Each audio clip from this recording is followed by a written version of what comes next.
Entonces llegamos a la parte más importante de esta clase, ¿no? De la parte de amenorrea.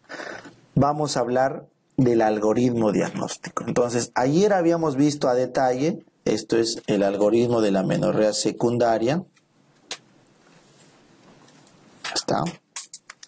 Y este es el algoritmo de la amenorrea primaria, pues, ¿no? Este es de la primaria. Ya. Entonces, el que voy a pasar rápidamente es de la secundaria porque ayer lo vimos a detalle. ¿Por qué lo vimos a detalle? Porque es pregunta de examen, pues, ¿no? Lo más repetido. Entonces, ¿cuál era la causa más frecuente de amenorrea, dijimos? Secundaria. Embarazo, ¿no? Siempre hay que descartar si la paciente está gestando o no. Y acá les doy un datito. La causa más frecuente de amenorrea, de HUA, ¿correcto? De sangrado, pues, ¿no? De sangrado, de amenorrea. O si le ponemos de dolor ginecológico grave, embarazo, siempre descarte. Ese es un dato que les recomiendo para cuando banqueen. Paciente viene con amenorrea, descarta embarazo. Paciente viene con sangrado, descarta aborto o amenaza de aborto. Paciente viene con dolor en hipogastrio, fósil izquierda, derecha, enfermedad fértil, descarta ectópico. Estos son los tres que siempre primero tienes que preguntarte, ¿es de obste o es de gineco? Siempre en una pregunta examen. En este caso estamos hablando de la amenorrea. ¿Es de obste o es de gineco? Bueno, si es que es embarazo positivo, te vas a la clase de obste, pues, ¿no?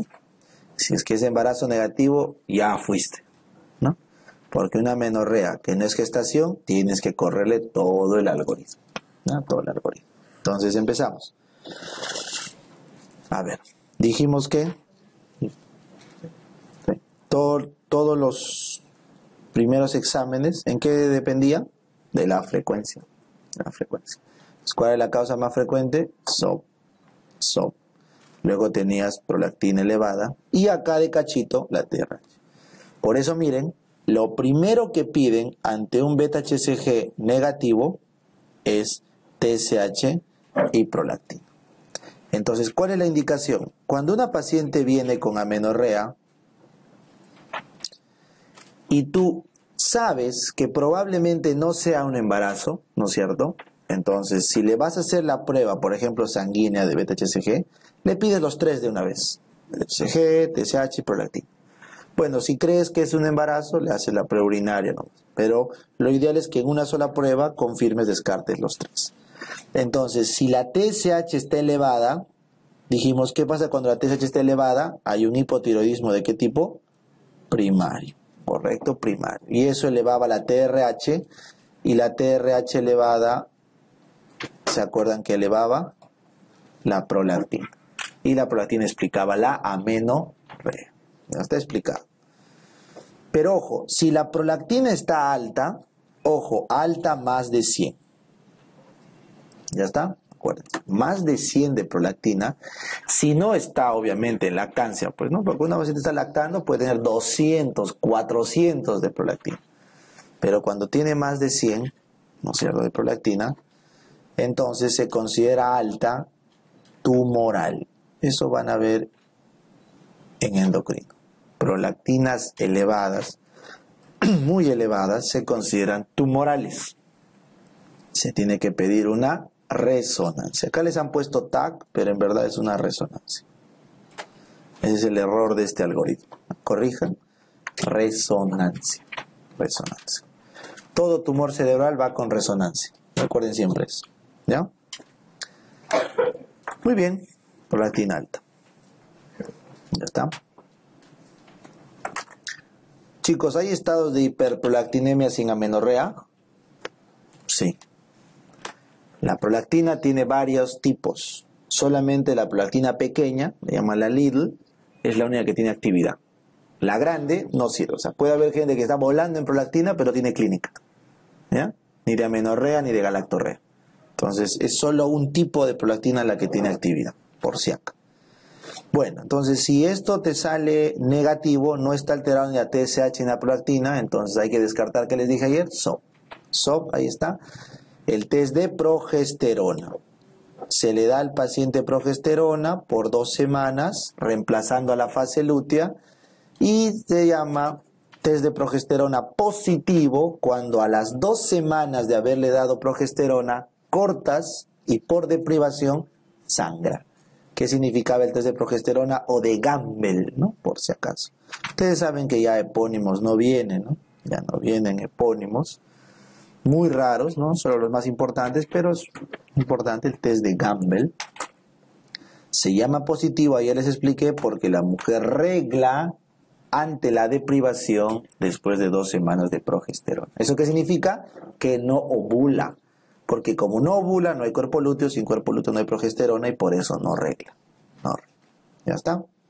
Muy bien. Pero si te sale negativo, dijimos, si no es el SOP, caballero, había que descartar por cada uno de los canales. Pues ¿con quién arrancábamos? Con el compartimiento 1. Le dábamos estrógenos con progesterona. Y si no reglaba, doctor, le da estrógenos hecho de ovario y no regla, entonces, ¿qué es eso? Alteración genital. ¿Qué había que hacer en esta prueba acá? ¿Cuál es la prueba acá para confirmar? Eco, ¿verdad? Una ecografía. Después de que sale estrógeno progesterona negativo, le haces una eco para confirmar, oye, ¿verdad? No había habido útero, ¿no? O se había habido útero, pero de repente estaba genésico porque es secundario, pues, ¿no? Con una Didelfo, con tabique, todo, y de repente a veces regla, a veces no. Entonces ya la ecografía nos dará la clínica secundaria. ¿Cuál era la más frecuente? Asher. ¿No? Muy bien. Y si sale positivo, doctor, regla con hormonas, oye, entonces está fallando el ovario, pues, ¿no? Si yo le doy hormonas y regla, entonces no es el útero, es el compartimiento 2, el ovario. Pero ya había descartado SOP, lo había descartado con el test de Gamble. Entonces, ¿qué opción me queda? Falla ovárica, pues, ¿no? FOP. Entonces, ¿cómo sé? ¿Cuál es la única forma de saber? La reserva ovárica, ¿qué significa falla ovárica? Precoz, es una mujer menor de 40 años que ya no tiene folículos. Eso es falla ovárica precoz.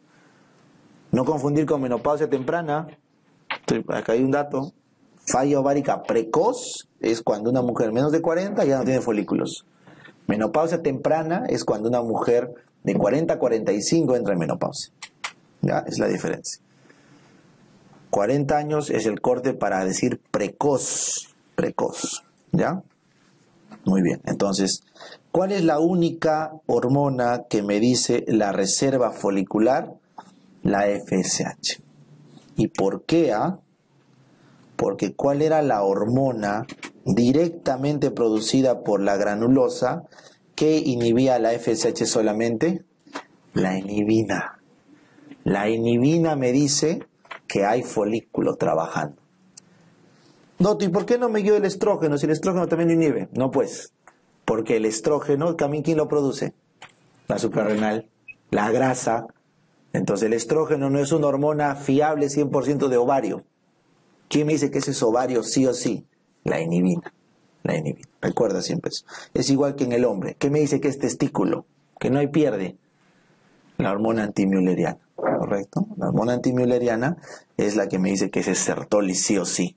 Porque si yo tengo testosterona, puede ser de la suprarrenal también. ¿Ya? Entonces es un dato muy importante. Es un detalle donde digo, ahí se nota cuando alguien estudia un anual y no banquea solamente o al final. ¿Sabes? Datos. ¿Ya? Entonces siempre les digo eso, estudien, chicos, bastante. Y cuando estén tigres así, hagan sus concursos, ¿no? Entre ustedes, a ver qué era eso, papá. Y vas a ver cómo te vas acordando. ¿Ya? Con los doctores así hacemos un montón. Y esto, pa. Y tú aprendes del otro lo que sabe, su dato. ¿No? Tú aprendes. Y tú le enseñas tu dato. Y estás en ese plan. ¿Ya? Asegúrate nomás que no postulen a lo mismo, pues, ¿no? ¿Ya? Bueno, entonces ese dato es muy importante. La inhibina indica que hay folículo. Entonces esta inhibina, cuando está elevada, hay folículo, la FSH está baja. Así que si la FSH está elevada, ojo, por encima de 40, no lo olviden, por encima de 40, lo normal es que esté en 20, ¿ya? Por encima de 40, estamos hablando de falla ovárica, ¿correcto? No se olviden que las hormonas se miden en nanogramos o en picogramos, ¿ya? Dependiendo de su unidad. Estos puntos que les pongo es de la unidad internacional de medida, 100 para prolactina, 40 para FSH, ¿no? Entonces, estos 40, si está elevado, eso es falla ovárica, punto. Algo está mal con los folículos. Puede ser autoinmune, puede ser por radiación, por quimioterapia, el famoso síndrome de Savage. Les puede interesar, Savage, ¿no? Salvaje, o así me acuerdo, ovario salvaje. Es un ovario que no responde a la FSH, ¿correcto? No, le dan FSH y no responde. Síndrome de Savage. Resistencia del receptor de FSH. ¿Ya? Es diferente cuando hay agenesia del receptor de FSH, es el síndrome de Perrault. ¿Ya? Es diferente. Pero este es el que me parece que podría ser una pregunta. Savage. Un ovario resistente a la FSH. Bueno. Entonces, no, doc. Están elevadas, la FSH, esa es falla ovárica, me quedo en compartimiento 2. No, doc, están bajas, la FSH está baja. Baja es cuando está menos de 2. ¿Ya? Ahí dices que está muy baja. Menos de 2, hay un hipogonadismo hipogonadotrófico. Esa es la pregunta. Hipogonadismo hipogonadotrófico. Está bajo desde arriba. Ha fallado el compartimiento 3 o 4. Está mal arriba. Y eso ya les expliqué cómo desempatabas con el test de Luforán, ¿no? El test de GNRH. Si con GNRH, correcto, la FSH y el H se normaliza, el problema es hipotalámico. Si con el test de Luforán sigue normal, no se elevan, el problema es hipofisiario. No responde a la GNRH. Acá se refiere elevadas normal a la FSH. O sea, si responden o no. Si responden o no. ¿Ya? Muy bien. Entonces, ese es el resumen de la amenorrea secundaria. No se olviden. Bueno, ahora vamos a la primaria. La que ayer sí no vimos nadita, ¿no? Fue muy pequeño el resumen, ¿no? Entonces, no ayuda. Entonces, cuando tienes una paciente con amenorrea primaria, la clave inicial es el examen físico. Ya les dije, ¿cuál es la causa más frecuente de amenorrea primaria? Turner. ¿Cuáles eran los dos signos del Turner que sí o sí tienes que ver? Infantilismo sexual y talla baja. ¿Cómo sale eso? Al examen físico. Por eso la primera prueba es examen físico, siempre. De tal forma que ves ahí el desarrollo puberal. Si ves que está detenido o ausente, entonces ahí viene la primera pregunta. Puede ser un Turner. Claro, si ves tiriuncólico, valgo, edema de mano, todo ya pues es, ¿no? Solo vas a confirmar. Pero si todavía no está definido el Turner, ponte que es un mosaico, no está definido el fenotipo, que está engañando. Una chica ves tranquila, ¿no? Con su pubertad que no progresa, entonces no puedes mandarte. Entonces vamos con esa lógica. Todavía no sé si es que está o no con falla ovárica. ¿Por qué no tendría pubertad una chica? Porque no tiene hormonas. ¿Por qué no tiene hormonas? Porque falla el ovario. Si el ovario está bien, ¿quién puede estar fallando? El cerebro, ¿no? Hipófisis hipotálamo. Entonces, ¿cuál es la prueba que desempataba ahí? FSH-LH. Entonces, es inevitable hacer una pregunta, porque ante todo hipogonadismo, esto es hipogonadismo, el primer hipogonadismo, siempre la pregunta que sigue es, ¿será hipogonadotrófico? Pues la segunda pregunta es el segundo hipo, el hipogonadotrófico. Si es hipogonadotrófico, ya. Entonces, si la FSH, correcto, está normal o baja, hipogonadotrófico, tienes que buscar enfermedades centrales, ¿correcto?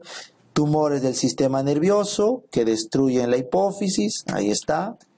Defectos hipofisiarios, Kuhn-Albrecht, por ejemplo, Alstrom, una serie de defectos hipofisiarios genéticos, congénitos.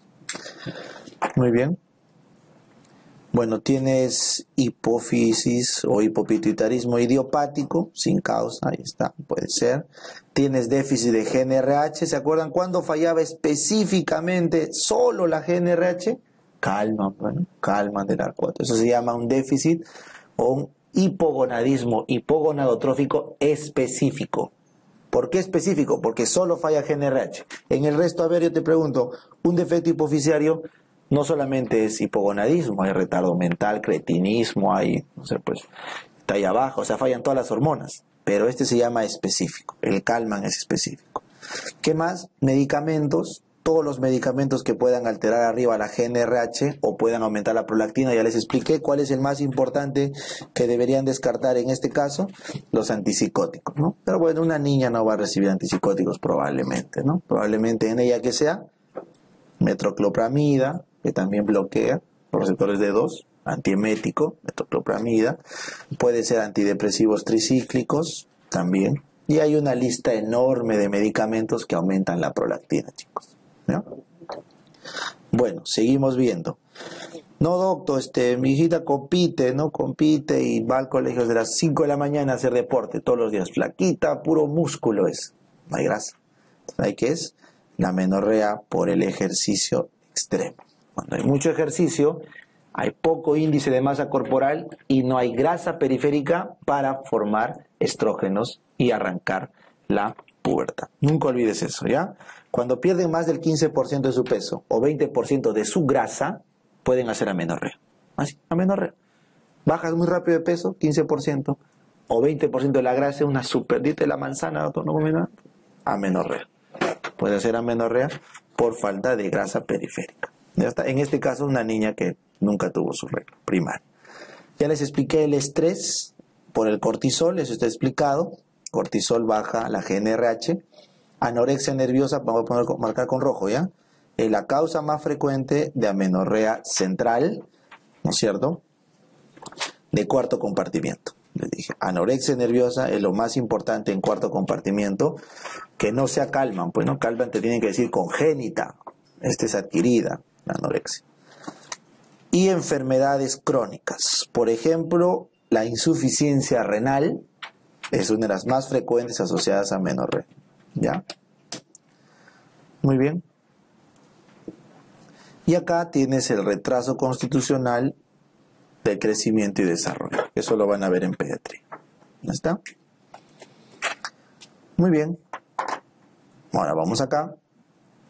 FSH alta. Entonces, si la FSH está alta, ¿culpa de quién es? Del ovario. ¿Cuál era la causa del ovario primario más frecuente? Turner. Entonces, ¿cómo descarto Turner? Con cariotipo. Ahí está la pregunta, 45X0, ¿ya? Está mal eso. Siempre pongan el 0. ¿Ya? 45X0 es la causa más frecuente del síndrome de Turner que ya hemos explicado. Bueno, acá hay una enfermedad importante. Doctor, el paciente ha salido 46XI. Claro, obviamente no va a tener ovarios, pero ¿qué debe tener? Testículos, pues, ¿no? ¿Y por qué no tiene? Entonces, esta disgenesia gonadal XY es porque el paciente no tiene la región SRI. ¿Ya? Ese es el síndrome de Swyer. ¿Ya? Entonces, yo me acuerdo Swyer porque tiene la I, pues, tiene que ser hombre. Swyer. ¿Ya? Entonces, este es la disgenesia gonadal por un hombre sin testículo. ¿Correcto? Porque no tiene SRI. Swyer. No te confundas con Savage. Savage, ovario salvaje. No responde a FSH. Muy bien. Seguimos. Doctor, no, es mujer. Es mujer, ahí está. 46XX. Ah, ya pues fácil. Es la disgenesia gonadal XX. La disgenesia gonadal pura. Pura. La chica simplemente no tiene ovarios. Punto. Mutaron los genes que arman el ovario. ¿Cuál es acá el dato? La talla está ok. Ese es el dato que debes recordar. En el Turner la talla es baja. Acá es talla ok. Ese es el dato para que diferencies la disgenesia gonadal.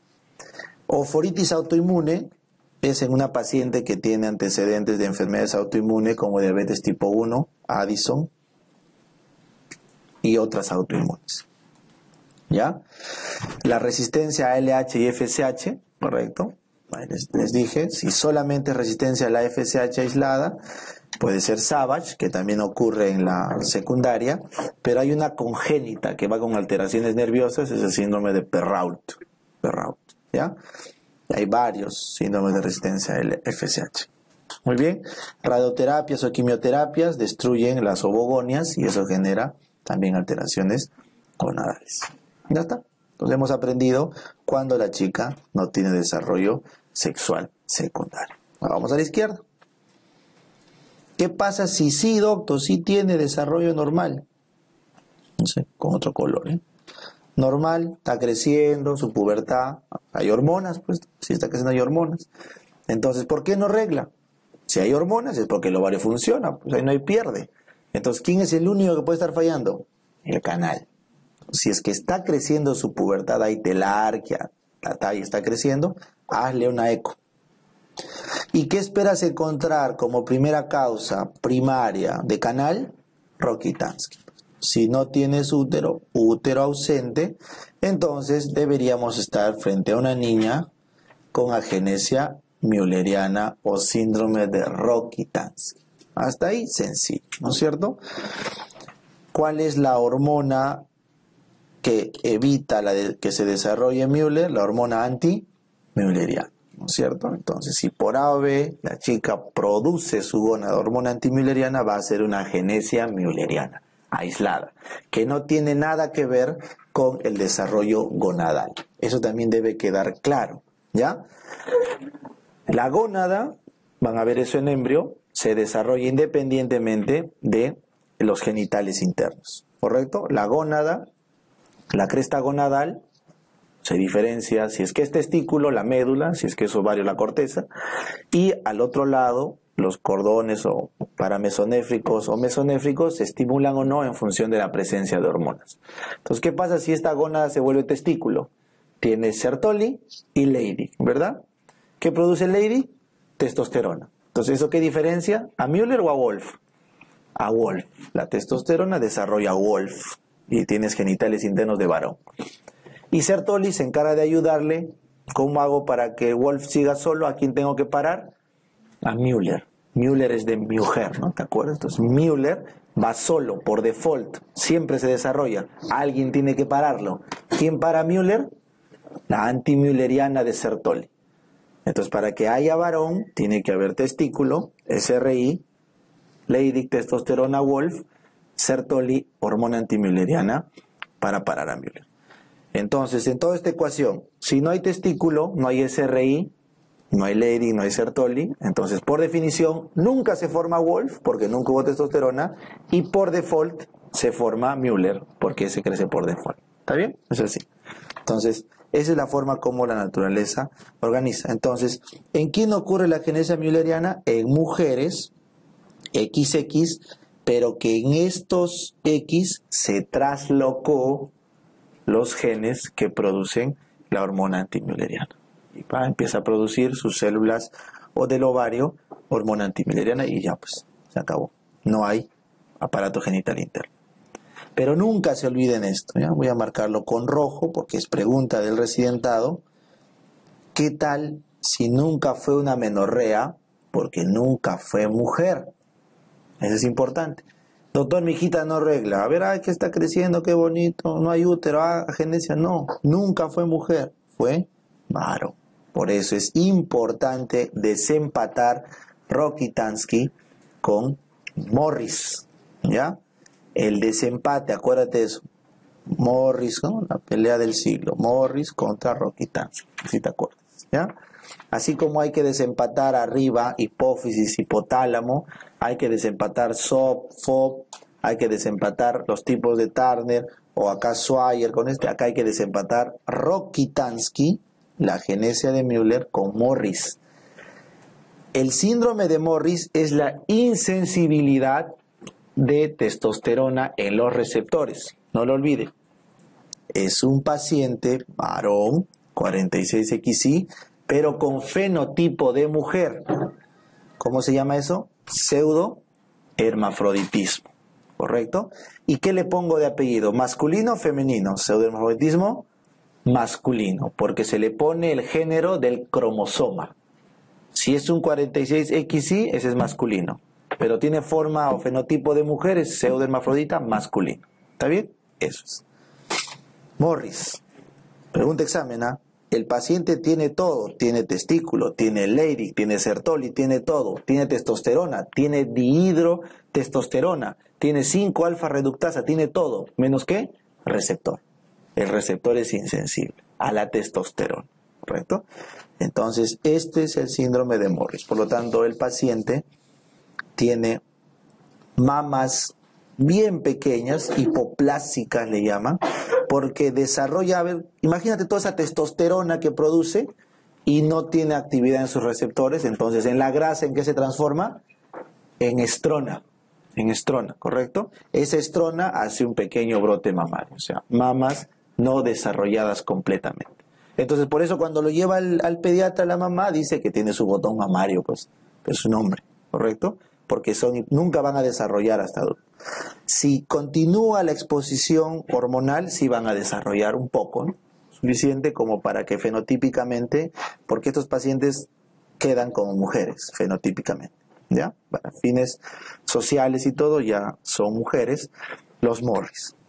Abajo, como no hay nada de testosterona, no se forma nada del falo, nada. Ni el escroto, ni rafe, ni nada. Entonces al final queda con un aparato genital externo femenino.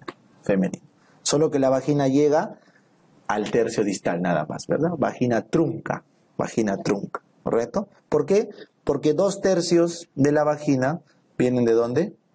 De Müller, ¿verdad? Los 2/3 superiores de la vagina vienen de Müller, eso van a ver en embrio. El tercio distal viene del seno urogenital. Del seno, no diafragma urogenital, ¿eh? No es igual. Diafragma urogenital es en distopias. Esto es seno urogenital. El seno urogenital da origen a los genitales externos. Con testosterona esto se vuelve escroto, pene, Rafael pene.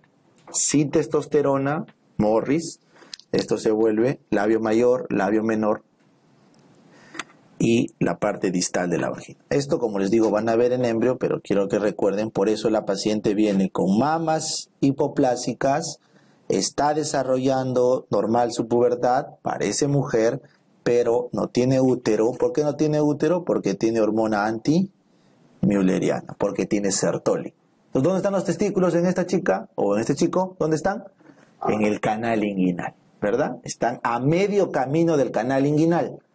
¿Por qué? Porque ¿qué se necesita para terminar el medio camino que falta para bajar las gónadas? Testosterona. La mitad del camino de descenso no requiere testosterona, la otra mitad sí requiere testosterona. Entonces quedan en el canal inguinal. Por eso, lo primero que hace el ginecólogo es, le hace un examen y nota un bultito en el canal inguinal. Entonces es con el testículo no descendido. ¿Ya, chicos? Entonces, ¿cuál es el tratamiento de un Morris? Fácil. Esperamos que desarrolle la mama, ¿correcto? Esperamos que desarrolle la mama para que la paciente va a ser fenotípicamente femenina, se le explica todo el tema, simplemente va a ser infértil, ¿no? No va a tener útero, no va a tener ovarios, y antes de los 30 años se le saca la gónada, porque tiene riesgo ¿de qué? De disgerminoma. Esa es la otra pregunta en ovario. Los síndromes de Morris tienen riesgo de hacer un disgerminoma de gónada, ¿ya? Muy bien. No seminoma, tumor maligno del tipo disgerminoma, ¿ya? Inmaduro. ¿Ya está? Muy bien, ahora acá hay un datito que deben recordar, voy a poner asterisco porque acá no voy a poder escribir bien. ¿Qué pasa si la insensibilidad a los andrógenos es parcial, no total? O sea, a veces actúan, a veces no. O sea, ahí tienes un fenotipo virilizado. Ese es el síndrome de Reinfeldstein. Ese sí es peor. ¿Ya? Porque la paciente, el fenotipo es entre una hiperplasia suprarrenal congénita y un Klinefelter. Ese es más o menos el espectro. Un Klinefelter con una hiperplasia suprarrenal congénita, ese es el síndrome de Reinfeldstein. Es una insensibilidad parcial de testosterona. ¿Ya? Entonces, la paciente viene virilizada. Acá sí ya tiene que tener terapia hormonal para poder definir bien el fenotipo al que va a quedar finalmente. Muy bien. Entonces hemos explicado el desempate, ¿eh? Es lo más importante. Morris contra Rokitansky. Ahora vamos para la izquierda. Si el útero está presente, y doctor, ¿por qué no arregla entonces? Porque hay una obstrucción simplemente. Obstrucción del tracto. Si hay una obstrucción, les dije, la causa más frecuente es el himen imperforado, que debía descartarse en la primera visita. Y luego tienes las otras malformaciones como tabique vaginal, agenesia vaginal o cervical, que ya son más raras, ¿ya? Pero, hay una opción de que la mujer tenga útero, no esté obstruido, pero no regla. Simplemente porque sus hormonas no están trabajando. O sea, sería como una falla ovárica, ¿no? Pero está teniendo desarrollo puberal normal, porque tiene hormonas sexuales, pero no la configuración suficiente como para arreglar. Entonces, de la última parte es la hiperplasia suprarrenal congénita o un SOP, pero que se manifieste a temprana edad y nunca le haya dejado reglar. Entonces, este último componente que ven acá es la combinación de ¿qué? ¿Se acuerdan en el SOP? ¿Habían hormonas sexuales? Claro, bueno, había estrona, había harta testosterona, ¿no es cierto? Entonces su desarrollo va a ser normal, su desarrollo hormonal, porque hay hormonas de ambos sexos desarrollando normal, pero con una virilización de la mujer. La mujer va a virilizar. El extremo del SOP en clínica es la hiperplasia suprarrenal congénita. Es el déficit de la 21-hidroxilasa, ¿verdad? Hay un déficit enzimático congénito de la 21-hidroxilasa y por ende la paciente acumula derivados androgénicos. ¿Está bien? Entonces, la paciente no tiene 21-hidroxilasa, eso no corresponde verla acá, eso van a ver en endocrino, pero vamos a repasar rapidito. No tengo 21-hidroxilasa, entonces viene el colesterol, debe avanzar a las 3 vías, ¿no? En la suprarrenal el colesterol tiene que terminar en aldosterona, en cortisol y en andrógenos, ¿correcto? Sus 3 capas, aldosterona, cortisol y andrógenos, respectivamente. Entonces, si no tienes 21-hidroxilasa, se complican todos los pasos y al final terminas formando pura dihidroepiandrosterona. Dihidroepiandrosterona. Entonces, ¿qué no produces? Cortisol. No produces bien el cortisol. Entonces aumenta la ACTH. Y por este lado, no produces bien aldosterona. Entonces, ¿qué pasa? Pierde sal. Síndrome pierde sal. La paciente pierde sal, pierde volumen, ¿correcto? Y su pH se alcaliniza. ¿Ya?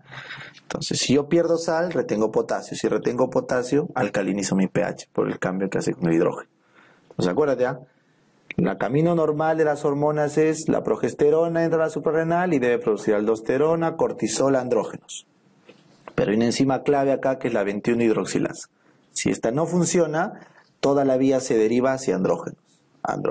Y haces una hiperplasia suprarrenal congénita virilizante, ¿verdad?